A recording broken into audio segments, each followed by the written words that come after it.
I'm James Lynch, the Executive Director of the Art Center Highland Park, and I am talking to, this is the series, Talking with Jacqueline Kott-Wolle, who is an upcoming featured artist at the Art Center. And Jacqueline, as I said, I'd prefer you to introduce yourself and tell us a little bit about the project. Could you go? Thanks, James. Okay, so my name is Jacqueline Kott-Wolle. You can call me Jackie if you want. I'm very excited to be exhibiting a series that I created called Growing Up Jewish, Art and Storytelling at the Art Center this month. I'll be running through July 15th, and it is really a homecoming for me because the Art Center is where I got my start as an artist. You know, you've said that, Jacqueline, but you had to have brought a heck of a lot of talent to it when you started painting here. You know, what was your interest growing up in painting?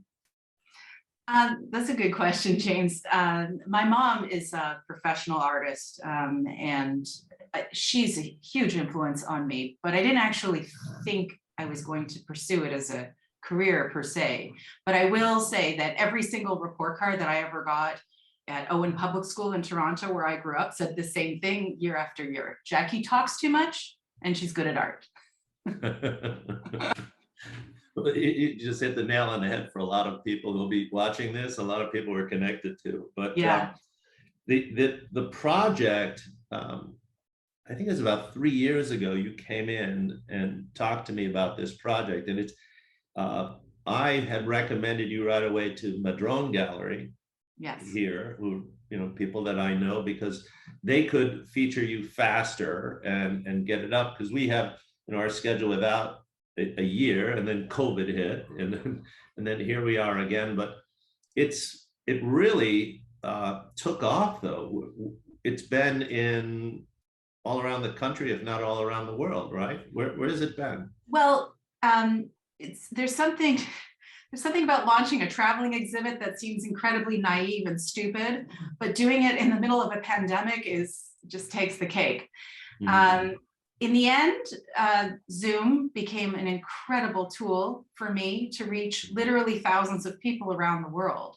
I have done artist talks for places as far away as South Africa and Israel, at the Cape Town Holocaust and Genocide Center. I did it for the Museum of Jewish Heritage in Manhattan, the Jewish Museum of Maryland. I was able to reach audiences just by sitting right here in this space in my office and turn on my computer and connect with people in a very real way about Jewish identity and what it meant for me to grow up, first of all, in the shadow of the Holocaust as a member of the second generation, but also as a North American Jewish person and all of those nuances of what it means to be Jewish without being Orthodox. Mm-hmm, mm-hmm. Well, you're bringing up a good point, which is there's two facets to it. One is that just your painting in itself, your mastery of your genre is great. You know, just on their own, I love the paintings. I love the style. I can pick you out if I see you in it with a bunch of other artists.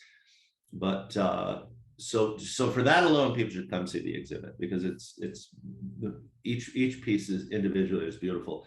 But I love that they're a story, and they're a story of a family, and it's a story also of a culture. So what was the first one that you did, and what got you thinking, oh, I'll just do all of this, like, you know, your family history on canvas? A couple things were going on. First of all, I'm going to give full credit to Ina Barley, who's the teacher at the Art Center. Ina is a genius, and she was really good at making sure that we found our voices as artists. When you're in her intermediate and advanced level classes, that's what she wants you to do. So I was very obsessed with painting family photographs, mostly my children, looking at motherhood and how quickly it was sort of slipping through my hands. And that's what I was focusing on. But I'm also really identified with my Jewish community, as you know. And I'd often been asked, Jackie, why don't you paint Jewish art? And I had to kind of see why I felt so resistant to that idea. I felt like I had these really strong assumptions about what I thought Jewish art should look like, based Mhm. on the kind of kitschy stuff that hung on the walls at my parents' house and the grandparents' house, like those classic sort of rabbi paintings, or the Jerusalem paintings, or the rabbis praying in Jerusalem paintings, or the Kiddush cups, like just stuff that didn't really feel like my Jewish life, how I lived. I didn't see Jewish summer camp in paintings. I only saw stern-faced, bearded Orthodox rabbis. And so I had to examine, well, what does Jewish life look like to me? And so I started thinking about an artist that Ina had introduced me to, Fairfield Porter, who painted these very unsentimental, beautiful images of his family and friends, relaxing and hanging out and doing things. And I wondered to myself one day, well, what would Fairfield Porter's paintings look like if his family was Jewish? And I had such a breakthrough at that moment. And so what I did was I went to my mom's house and I started digging up all her old photos, and I found a Seder from 1968. And I thought, wow, these people, everybody's posed kind of like a Fairfield Porter, but they're doing something Jewish, very Jewish. So I started there. Mm. No, it's one of the conversations my wife and I had about our household and art was, I didn't want the kitschy Jewish art around, I said, let's be selective of what we put and what shows our Jewish identity, but the same thing, the rabbi, and if there is going to be a picture of somebody at the Wailing Well, it's our child, or one of us or something. But yeah, but you capture it. It's a mix. It's also just a family, even if they weren't Jewish. It's like you took all of these great snapshots, and I'm looking over your shoulder, on the wall, right over your, I guess it's your right shoulder, is one of the ones that I really like because of the color, and it's your uncle was in the rag trade. He was in fabric, right? Yes, the schmata business, as we The lovingly refer to it. Yeah, grab that one over your shoulder. Would you just hold it up a little Well, bit? it's actually here we go. Oh, that's the catalog. Yes, this is the catalog. Oh, great. Yeah. So that was also a really seminal work for me, because there's so many things happening in that image. First of all, what I like about it, if you see, like, it's my mom and me, I'm the baby, and my Zadie, okay, on the other side. It's not my uncle, it's my Zadie. And I liked, first of all, what's funny about this is when we were growing up, we used to entertain ourselves by watching slideshows. My dad would put up the screen, and then this slide would always come up, and they go, what an awful picture of Zadie. He looks terrible there. We should throw that out. Okay. And we, of course, never threw it out. And thank God no one did, because it ended up being such an important piece for this project. And so what I like about that is the placement that Zadie and my mother and I, there's space between us. Zadie had survived the Holocaust. He was the hero, but he also peaked during those years. By the time he arrived in Canada, it was so clear to him that all the opportunity was for the next generation, not for himself. And he has this really sort of sour, resigned look on his face, recognizing that there's no future for him in North America. It's for the generations after. But what I also like about that painting was, I love fabric and I love pattern, and every single pattern in those schmatas that I painted, those are my own inventions, those patterns, and each one means something. Each one is like a dress pattern that we grew up with. There's a red and white polka dot theme that you see repeated throughout my entire series. And the reason why I did polka dots, red and white polka dots, you see it in the one behind me of my dad's graduation, was because my father wrote his memoir about surviving the Holocaust. And one of the things that he said was they had run away to the forest to hide for 19 months. And all but my great grandmother survived the ordeal. And he noted the tiny detail that my great grandmother was wearing a red and white polka dotted dress when she perished. And so there's no photographs of her. And so I always wanted to sort of bring her along through all the generations. And I do that with red and white polka dots. And so as much I love the pattern and it punches up the painting, but it's also a nod to her presence in our lives.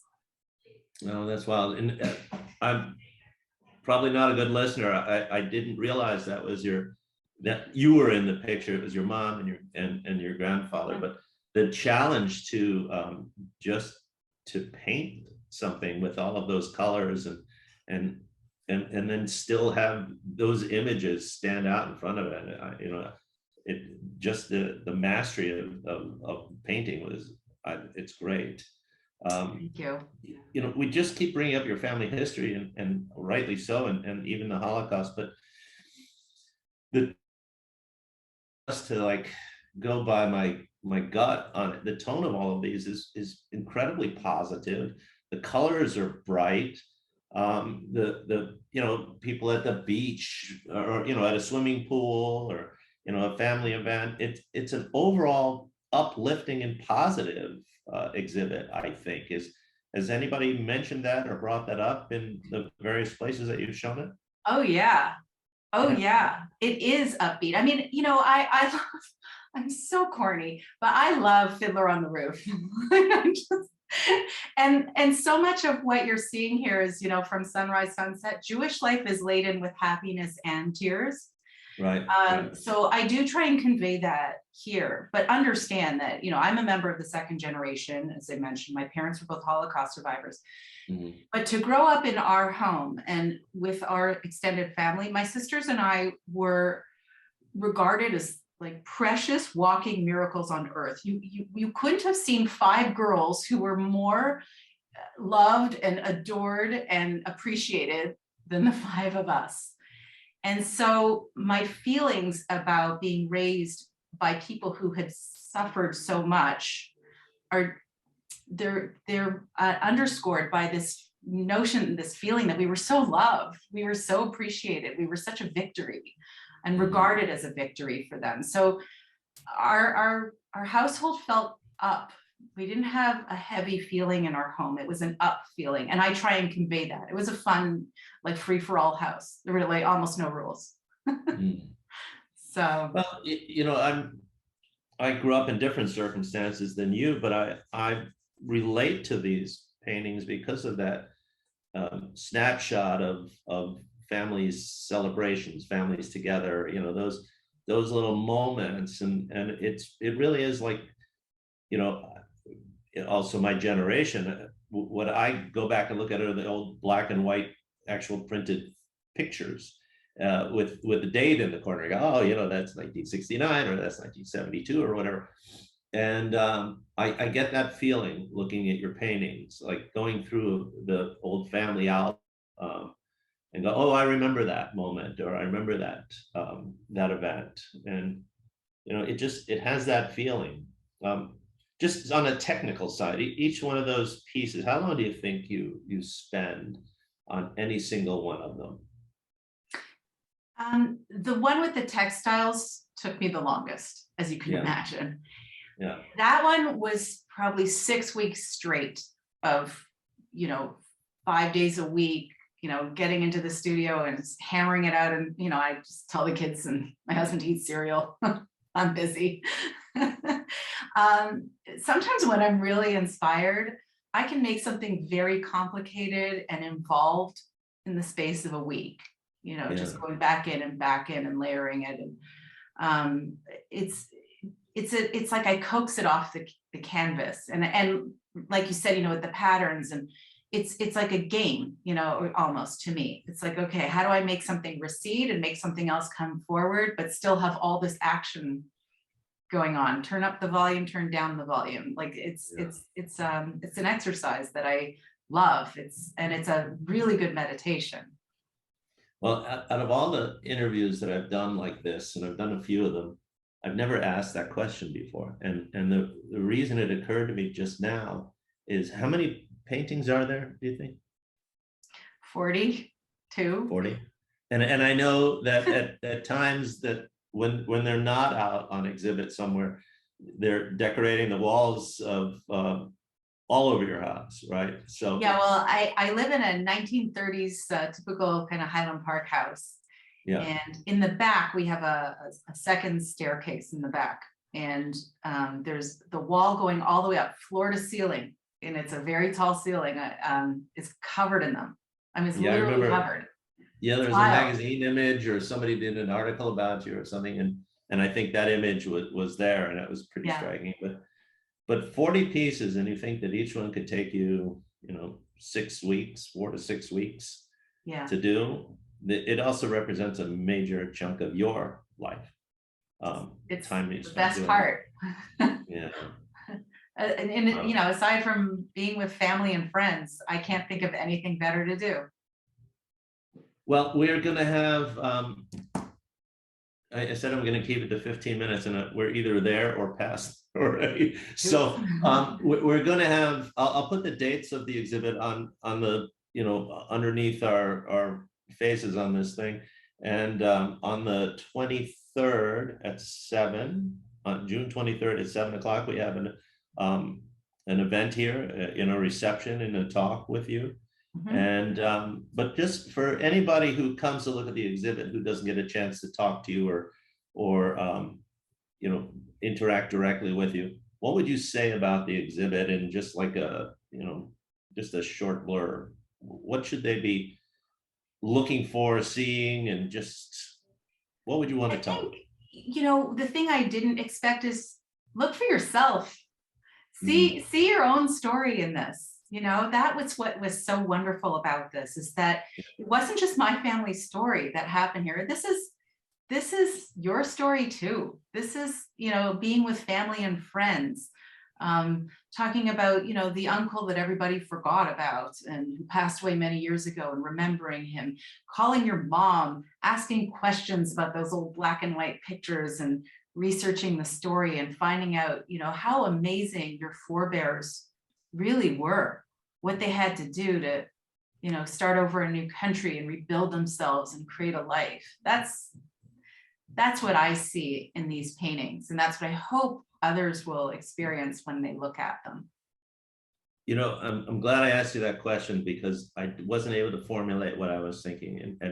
Um, I'm second generation Irish, and but you just hit the nail on the head. I do see myself in this, different circumstances, but I look at your paintings and I see my experience, my family, my life in it too. So glad you brought that up. I'm glad you pointed that out. That's a good thing to end on. So I'll put the dates on. I'm gonna hit the stop button. Okay. Please don't go away, because I'm going to talk to you a little bit after camera. But thanks so much for coming to the Art Center, for choosing us. Thanks for taking the time today, and I'm really looking forward to it. Thanks, James.